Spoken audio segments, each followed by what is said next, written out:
Alright guys, welcome back. Today I am at the Island Creek trailhead and I took a little walk down the trail and fixing to have me a little light lunch. I got something new I want to try out today. So besides my normal stuff, look at this. This is an addition. This is an old shop mat and I cut it to fit in my Alice pack. So it slides in there and it works kind of as a back pad and a kneeling pad. And so today out here on the trail, what I'm going to do is I'm going to try out some oatmeal, and we'll get to that in just a minute. Let me set up. So today I'm going to take some plain oatmeal and I'm going to make it taste good. I have these German honey sticks, and I guess basically what they are is honey inside a little single serve container. My thought process is I am going to take some oatmeal. I'm going to put this stuff in the oatmeal with some raisins, and hopefully it'll be edible. We'll see. And also some hot chocolate. Not every day is a coffee day.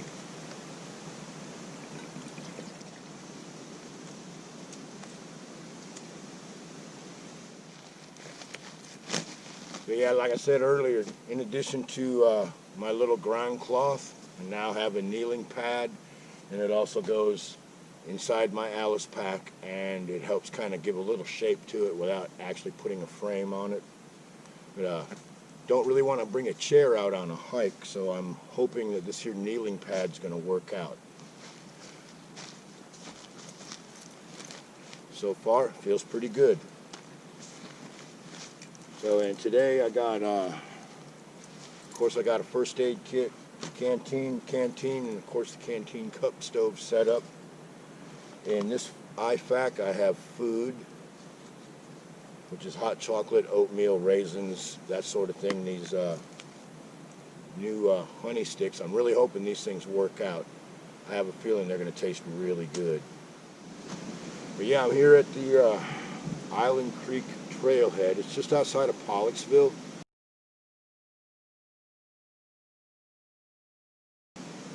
I've lived here since 1992, and I can't believe I've never come to this place. Now, you can't camp here. Probably can't even fucking cook here, but I'm doing it anyways. And, seems like a really nice place.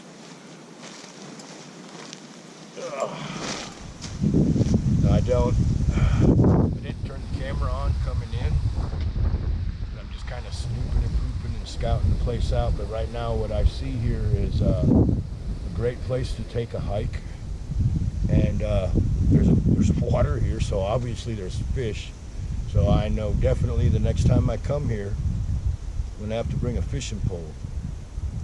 There's got to be something in there. There's got to at least be some warmouth, some bluegills, maybe some bullheads. Hell, there might be some bowfins in there. You never know. But I can assure you, next time I come out here, we'll find out.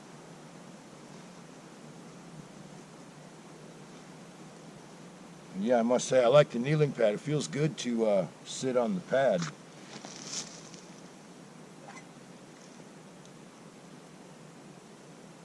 We're getting there.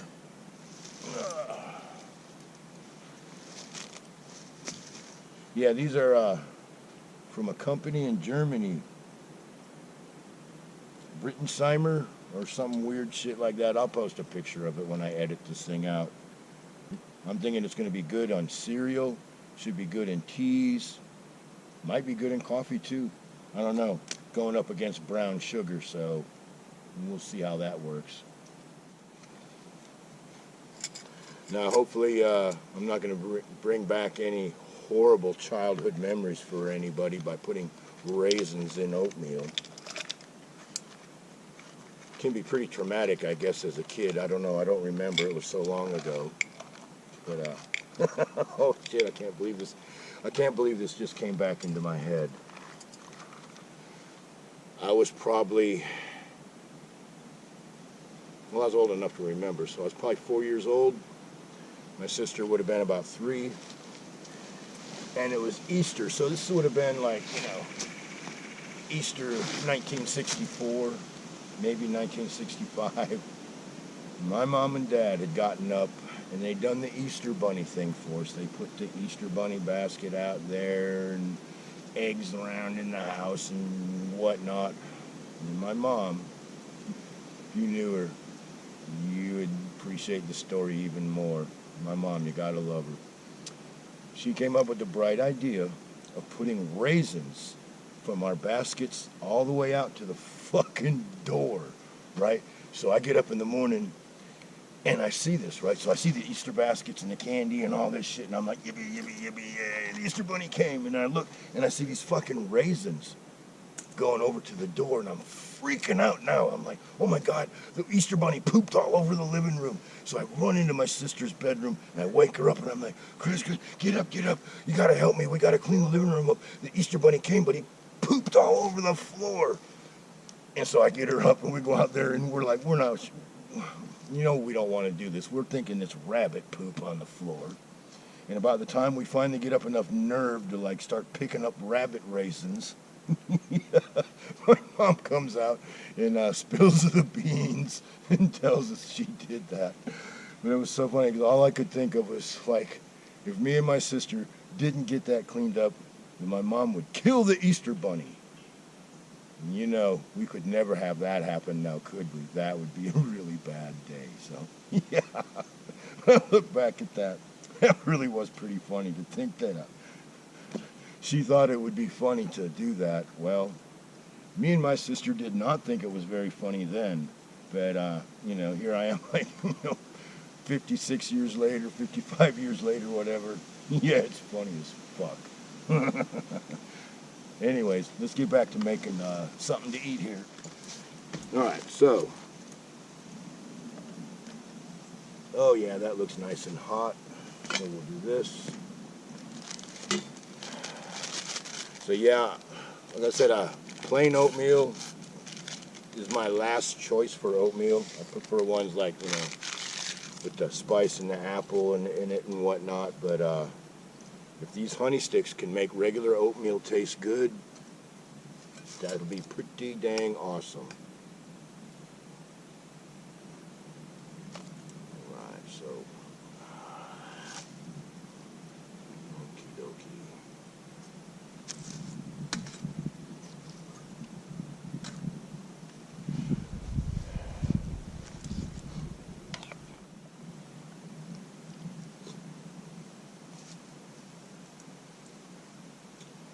Tastes like plain oatmeal.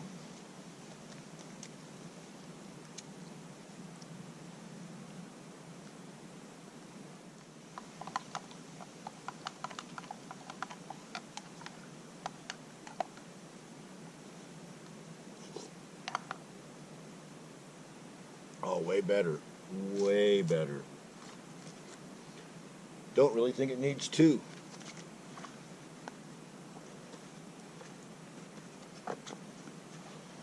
Awesome.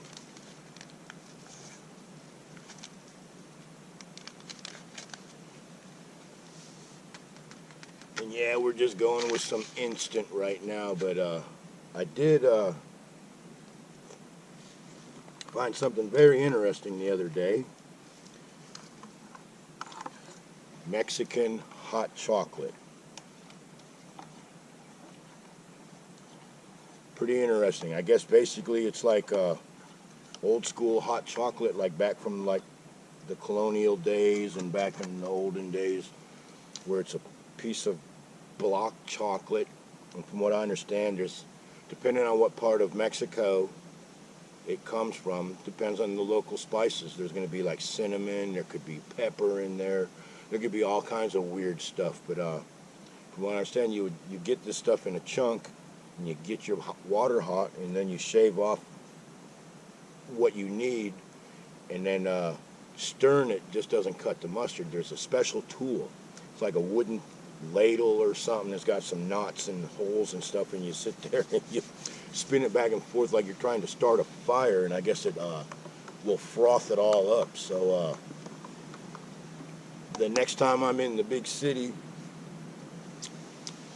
I'm going to go see my friend Julio at the Mexican food market and see if he can't hook me up with that little tool and some real Mexican chocolate, and we'll make some Mexican hot chocolate. And if you can't wait till I do it, Google it. It's pretty amazing. I was pretty impressed with it. And I guess it goes back a long time ago that if I remember what I read right, it was like not everybody could afford coffee. I guess that was a luxury. And so a lot of people would drink tea, and if they couldn't afford that, they always had chocolate. And I guess chocolate was actually a mainstay back in the colonial times and up until recently. So who knew, right? You go down that rabbit hole and you never know where you're going to end up, that's for sure.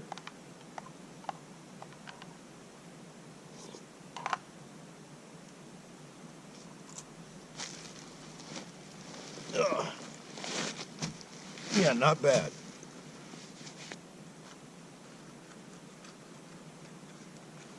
So put the rest of the raisins in here. You know, sometimes you just don't really want to cook something ridiculous, so I guess some high-octane oatmeal. Nice little trail snack, right? You can never go wrong with oatmeal.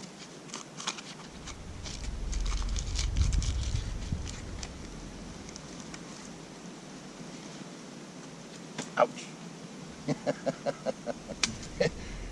Don't grab those things when they're still hot.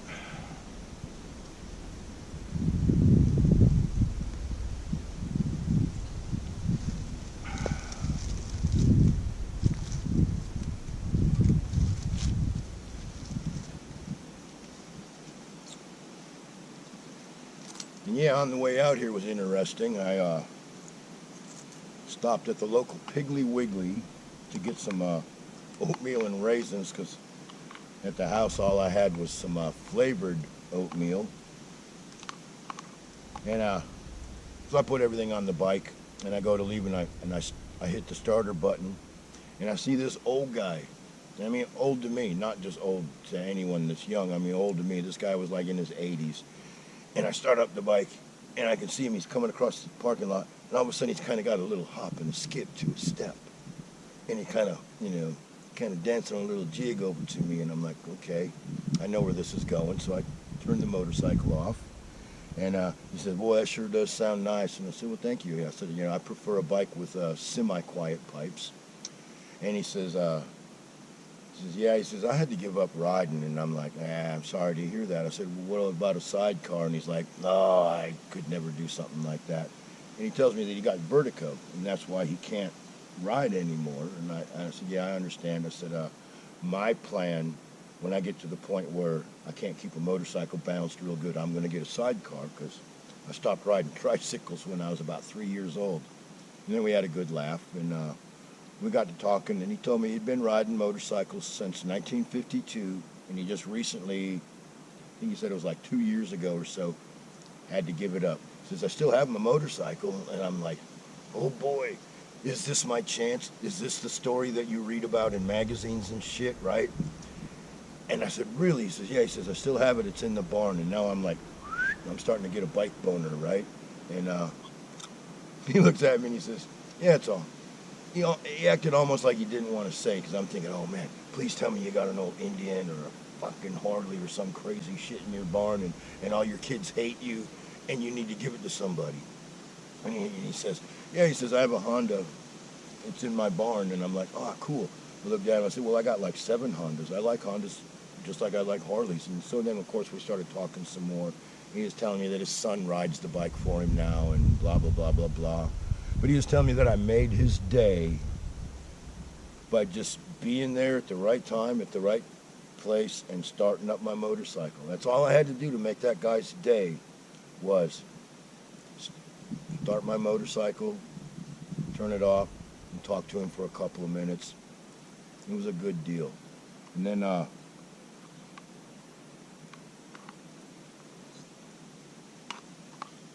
yeah, I like this with the honey in it. When I'm coming out here, like I said, I've never been out here before, and I pull into the parking lot, and there's like 4 cars, and I'm like, son of a bitch, I really would like to be by myself. So I'm hee-hawing around in the parking lot, took a picture of the sign, and check the weather, you know, I'm fiddle fucking around trying to convince myself that, you know, it's going to be okay to walk down the trail if you bump into somebody. By that time, a kid walks out. Scout, young kid, good kid. He was probably 18, 19, I don't know, something like that. But we started talking, and a real good kid. I enjoyed talking to him. And yeah. He got to meet a crazy old guy on a motorcycle. And I got to talk to a nice, bright young man. That was worth the price of admission right there, along with the old guy. And so now here I am, sitting out here in the woods, eating some oatmeal, drinking some hot chocolate. Life is good today.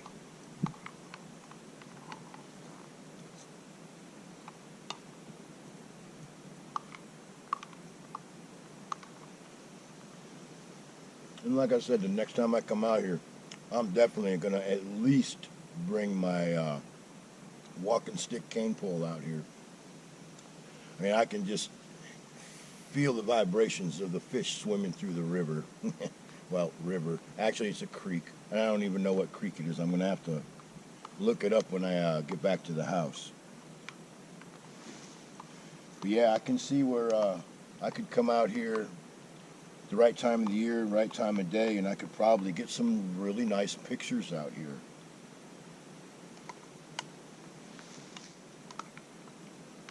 So let me finish this up, and I'll be right back.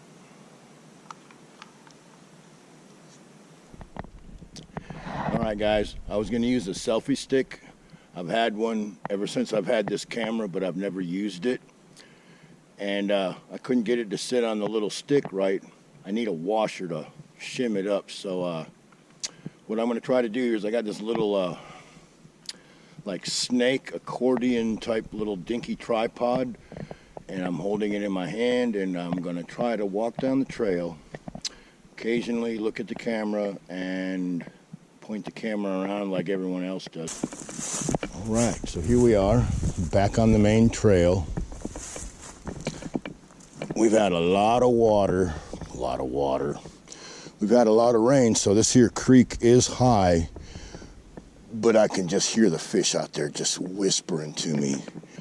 In the springtime, I'll bet this place is wild.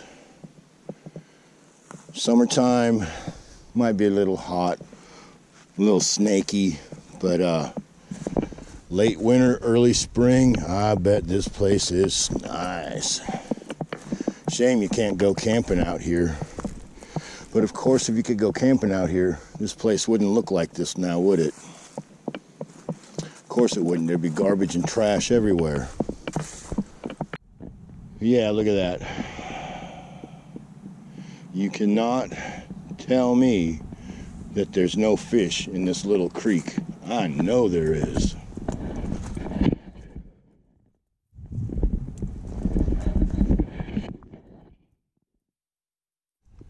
I mean, even if I was to come down here and just catch little dinks no bigger than 5 inches long, they're fish and they fight. All that tells me is I'd have to bring either my little ultralight or possibly a fly rod. This time of year, I believe I could get away with a side roll cast on a fly rod. That'd be about it. But we'll see. Got potential. All right, and that there says sweet gum.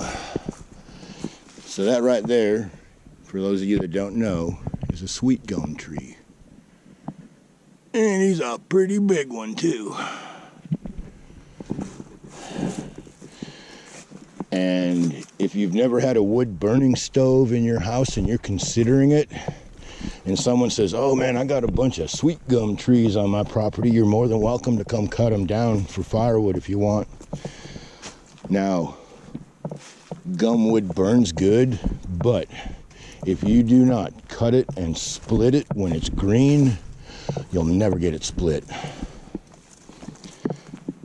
Keep that in mind.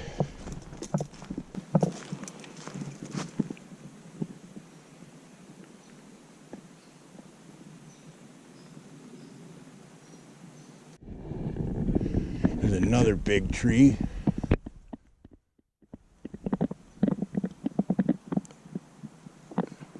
And like the sign says, it's a yellow poplar. With that being said, I'm here at the trailhead.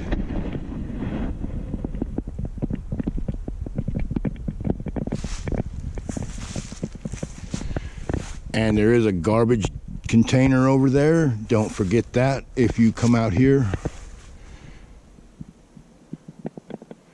But yeah, if you're looking for a nice little hike and a place to have lunch, you might want to put this on your list. So with that being said, what do you say we ride on out of here? Follow me. I'm no shortcut.